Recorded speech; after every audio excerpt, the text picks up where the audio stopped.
From the Nueces County Courthouse, judges there are awaiting word from the Texas Supreme Court on what to do about the governor's lifting of the mask mandate. When it comes to how it would impact the courts, the order appears to be a little vague. Rudy Trevino looked into that for us and spoke with the presiding judge of the courts.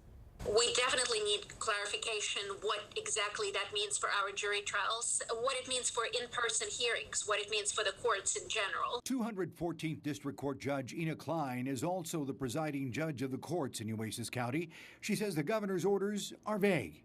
For that reason, the courts will continue to handle cases as they have been since the pandemic began a year ago. Right now, it's the same order it was before. We're still in the emergency operation.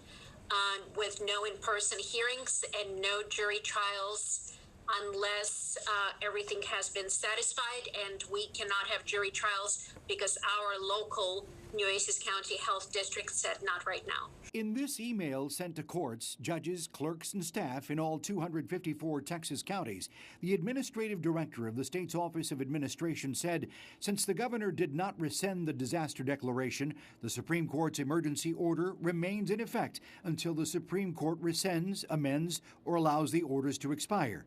That order is set to expire on April 1st, but judges like Ina Klein are waiting for the Texas Supreme Court for any updated guidance.